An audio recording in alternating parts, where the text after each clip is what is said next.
Kerala Congress Scaria Thomas വിഭാഗം നേതാവായിരുന്ന സ്കറിയയുടെ മരണത്തിന് ശേഷം അദ്ദേഹത്തിന് കോവിഡ് കാലഘട്ടത്തിൽ ഉണ്ടായ പ്രശ്നങ്ങൾ കാരണം അദ്ദേഹം മരണപ്പെട്ടപ്പോൾ പിന്നീട് ആ വിഭാഗത്തിലെ പ്രധാനപ്പെട്ട നേതാക്കളായിട്ടുള്ള സ്റ്റീഫൻ ജോർജും അതുപോലെ തന്നെ വി സുരേന്ദ്രൻപിള്ളയും ഒക്കെ കൃത്യമായും മെർജിങ്ങിലേക്ക്, അതായത് ലയനത്തിലേക്ക് പോവുകയും കേരള കോൺഗ്രസ് എമ്മുമായി, നിലവിൽ ജോസ് കെ മാണി അധ്യക്ഷനായ പാർട്ടിയുമായി കൃത്യമായി ലയിക്കാൻ തീരുമാനിക്കുകയും ചെയ്തു.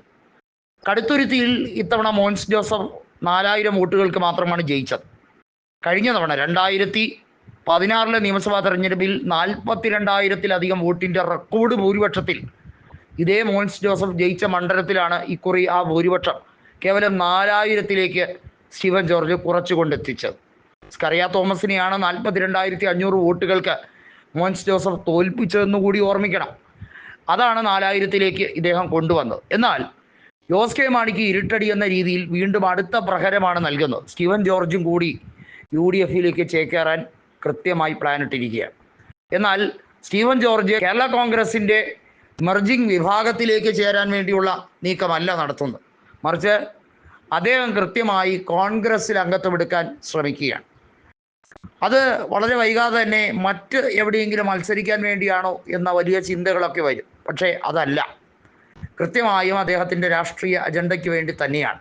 നിലവിൽ അദ്ദേഹം ഒരു കോർപ്പറേഷനിലെ ചെയർമാൻ സ്ഥാനത്ത് ഇരിക്കുന്നത് പൊളിറ്റിക്കലായി അദ്ദേഹം നേടിയെടുത്ത, അത് രാഷ്ട്രീയപരമായി നേടിയെടുത്ത ഇടതുപക്ഷത്തിൽ നിന്ന് കിട്ടിയ സംഭാവനയാണ്. എന്നാൽ അതിൽ തൃപ്തനല്ലാതെ തന്നെ കൃത്യമായും ജോസ് കെ മാണിയോട് ഇടഞ്ഞു തന്നെ നിൽക്കുന്ന ഒരവസ്ഥയാണ്. പ്രത്യേകിച്ചും ജോസ് കെ മാണിക്ക് വോയിസ് ഇല്ല. റോഷി, അതുപോലെ തന്നെ N ജയരാജ് തുടങ്ങിയവരൊക്കെ അവരവരുടേതായ വഴിയിലേക്കാണ്. ജോബ് മൈക്കിളും അദ്ദേഹത്തിൻ്റെതായ രീതിയിലേക്ക് സമീപനം എടുക്കുകയാണ്. സ്റ്റിയറിംഗ് കമ്മിറ്റി പൊളിഞ്ഞ് പാളീസായ അവസ്ഥയാണ്.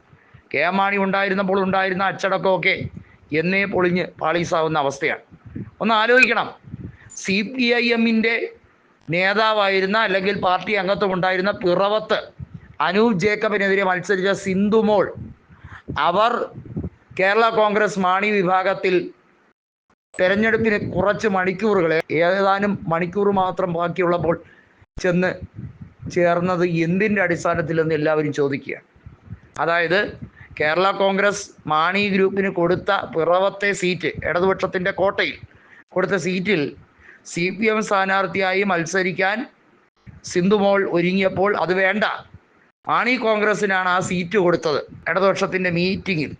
അതിനാൽ സിന്ധുമോളെ എന്നാൽ പിന്നെ ജോസ് കെ മാണിയുടെ പാർട്ടി ലെവലിൽ മത്സരിപ്പിക്കാം എന്ന അവസ്ഥയാണ്. അതായത് അതാണ് ജോസ് കെ മാണിയുടെ പാർട്ടിയുടെ ഗതികേട് കേരള രാഷ്ട്രീയത്തിൽ എന്നുള്ളതാണ്. നേരത്തെ കോട്ടയത്തെങ്കിലും കുറച്ച് ഊരും പേരും ഉണ്ടായിരുന്നു, ആ അഡ്രസ്സും എല്ലാ തരത്തിലും പോയിരിക്കുകയാണ്. ചുരുക്കി പറഞ്ഞാൽ കേരളത്തിൽ ഒരിടത്തും കാലൂന്നാൻ കഴിയാത്ത അവസ്ഥയിലാണ് മാണി കോൺഗ്രസ്.